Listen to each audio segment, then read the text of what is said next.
Before we go to the Word of God, shall we bow down and heads and look up to God? Gracious Heavenly Father, we thank you, Lord, for this wonderful time. Father God, you are a God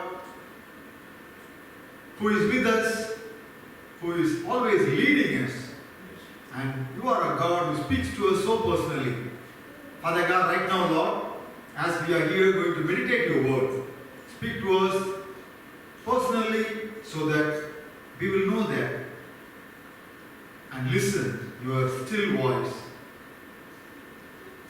Lead us, guide us, and help us to obey for the word what you are going to speak. In Jesus' precious name we pray. Amen. We have been going through a series of messages. What is church? It's a wonderful topic, and God is the one who started the church, and He is the head of the church. We all know that. And Billy Graham says like this: the church holds the key to revival. It is within our grasp, and lot of saints have been praying for revival.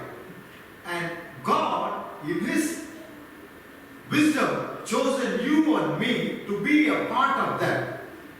Throughout the universe, there are so many timelines, and God has chosen you and me to be a part of this, and He has created us in this period of time. In 2021, we are here, and in that plan, we are going to do something for God and His kingdom. And in Bible, we all know that what is church. When we look back, God initially told something to Peter, saying that I am going to build a church. So when God asked Peter, what do people say about me? Then everybody started telling something. Oh, you are Elijah, you are John the Baptist, and so many things people said. But then God asked Peter, okay, what do you say? What is your response? Do you know me? Today this is a question for you and me. Do we know God and what God has in store for us? So Peter says, you are Jesus Christ, the Son of God. Then Jesus says, I will build my church on this. Because of that answer, Jesus was very much pleased, and He says, I will build my church on this, on that confession. So that's the point here. He was confessing that Jesus Christ is the Son of God. And he got that revelation, and God says, okay, now I am going to build the church on this confession and the faith that you just proclaimed. And today, as brothers and sisters, after so many thousand years, we are here now, 2000 years, God is seeing that faith that you and I have on Him. That's the one thing He starts building. So, you and I got a role to play in this building of church.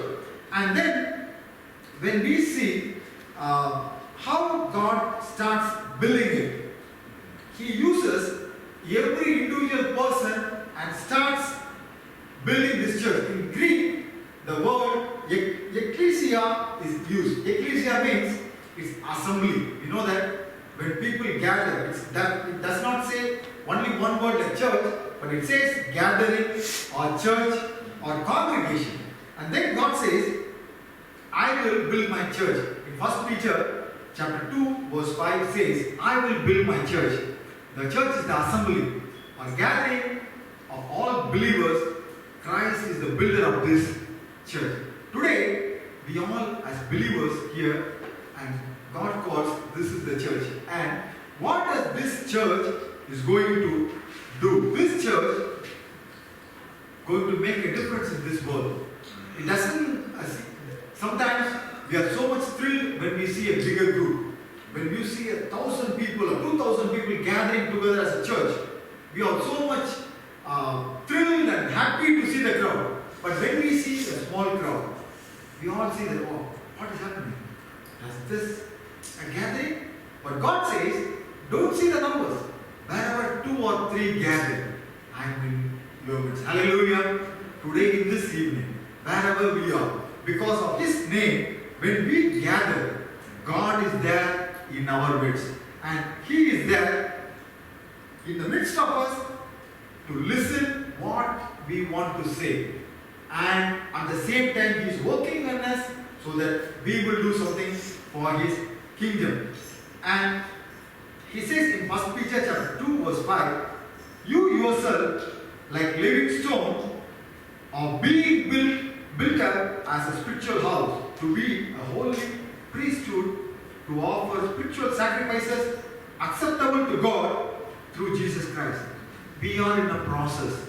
Sometimes we see that what God is doing in us, it's a continuous process. That's what every time when somebody asks us, how are you doing? Yeah, getting better day by day. Are you a spiritual person? Are you a holy person? Yeah, I'm trying to be, but God is keep on working on us.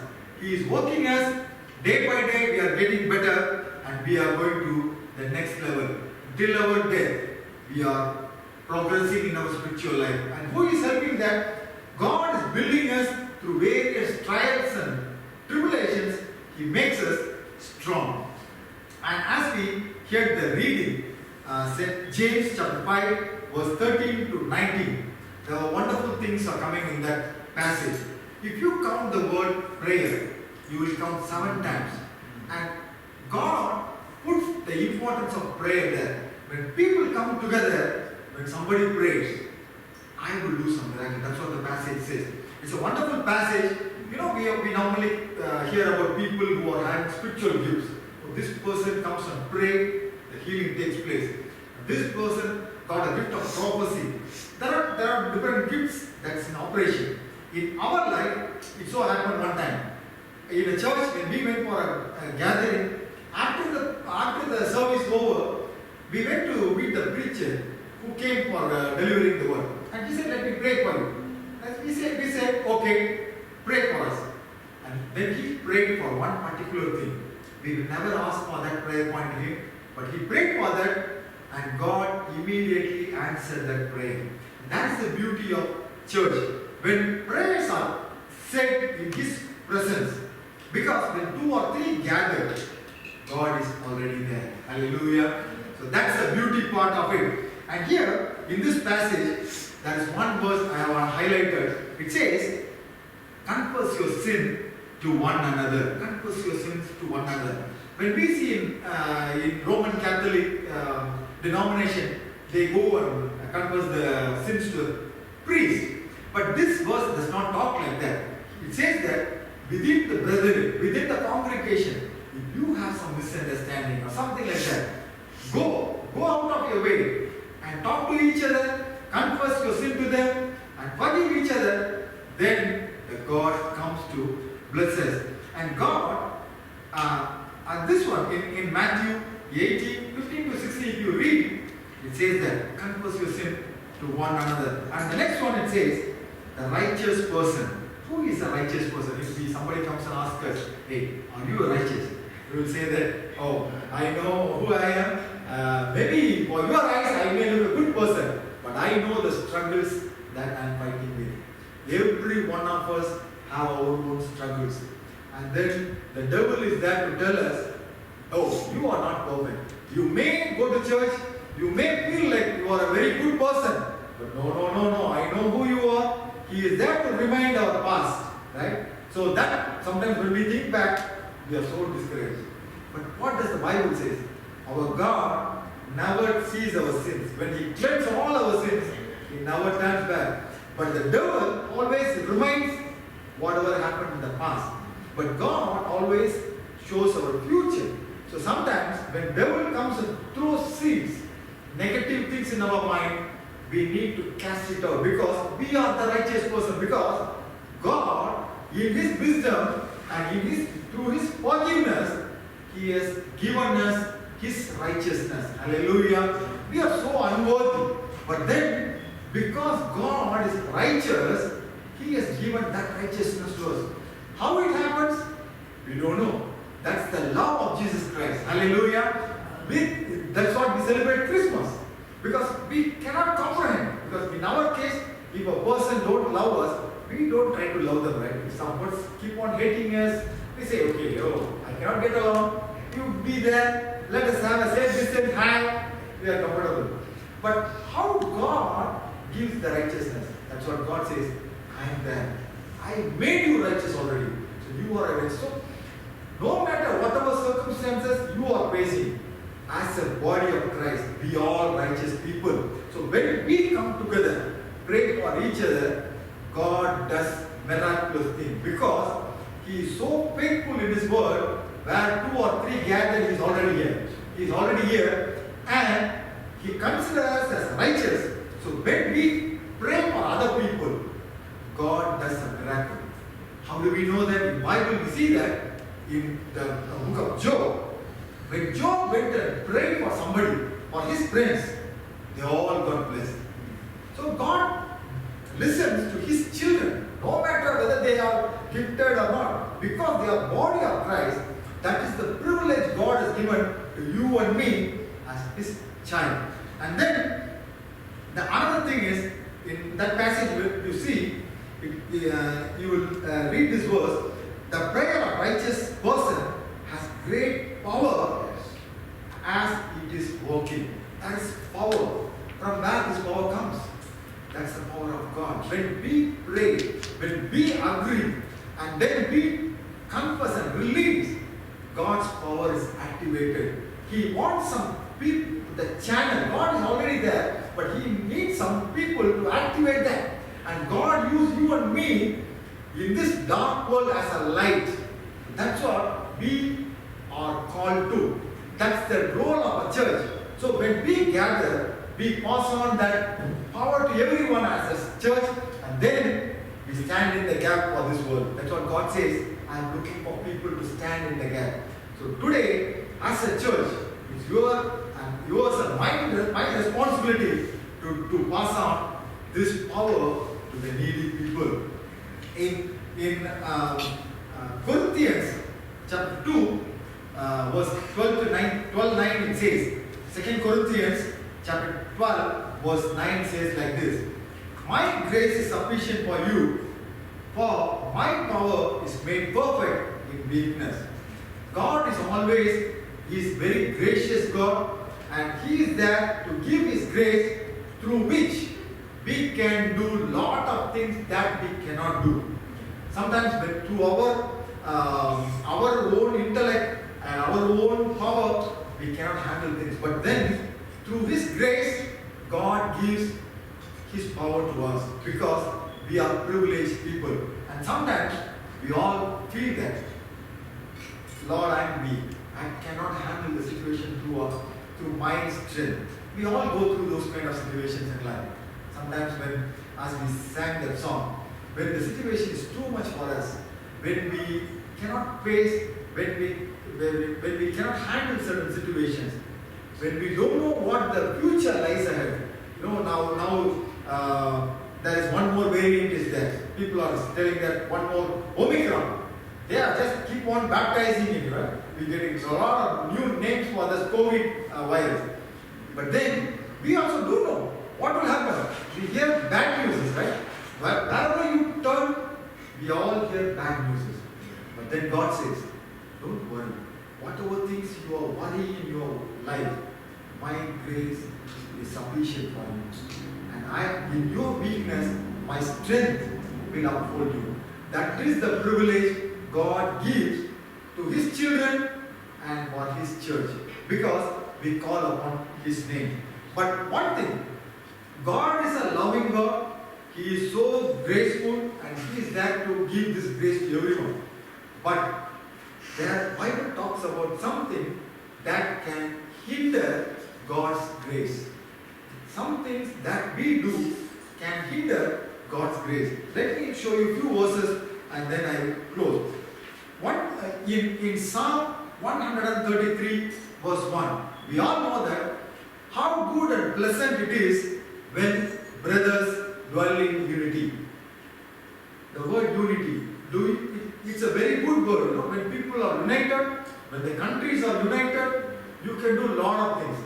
Even we have 5 fingers. When these fellows get united, wow, we can do a lot of things. Yes. When they stand alone, we cannot, unity is a very good thing. But do we see unity? Wherever we go, we don't see. When the countries come together, they are not united. But even in families, we see problems. Even between siblings, there are issues. Even with people who worship, there are some issues. So this, because the devil is a master planner to divide people. God brings unity, devil brings division. So God says, let there be unity. Because when I am there, when 2 or 3 people gather and agree together, so when we are not united, wherever we are, maybe a family, maybe a workplace, or when there is no harmony, then certain things don't happen. How do I say that? In Hebrews, verse 12, chapter 12, verse 15 says like this. In Hebrews, chapter 12, verse 15 says like this. See to it that no one fails to obtain the grace of God, that no root of bitterness springs up and cause trouble, and by it many became defiled. See, it says few words, bitterness, the root of bitterness. When there is no unity in a family or a relationship or within some people or countries, the first thing comes is bitterness. When we see that person, we say, hey, no, I feel I don't want to get along with. So the bitterness, what it says, it starts to get rooted, root. So when imagine this one. If you have a seed, if a seed is alive, that seed when you put inside a soil, that takes root. It starts growing because it's got life. If a seed is cooked, it's not going to grow. It's not going to grow because there is no life there. So the seed starts to get rooted. We all may think that bitterness is a feeling, happiness is a feeling. We all say that, oh, this is only a feeling. I feel this person, I feel like that. But here the Bible says it's not a feeling. It's something like living being. That fellow can grow. And once it gets rooted, it starts to grow, and then finally it yields evil fruit. So sometimes this happens without our knowledge. So the Bible says, don't hold on to bitterness. That's what it says. Confess. Confess to brethren. What you confess to the elders. And then pray for each other.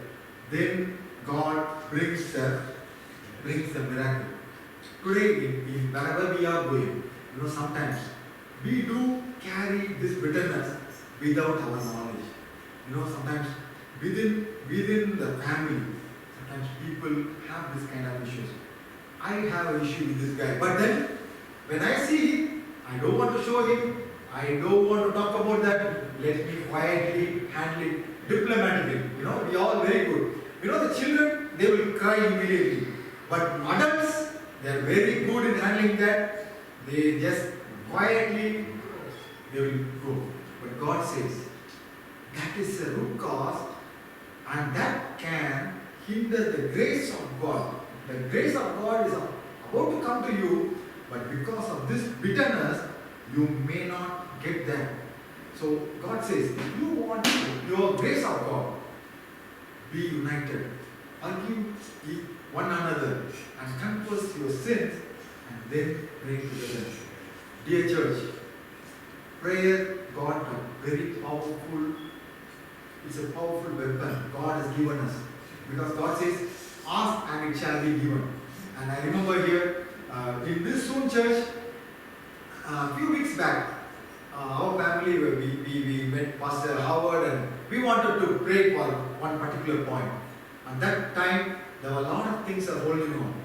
And he was so kind enough, and then he prayed. The moment he prayed, there were a lot of doors opened. I'm not telling you to praise anyone. All glory to God. God is a God who listens to prayer. Especially, that's what the Bible says, the office keys. God has anointed certain people. So when they pray for us, God listens and listens and blesses.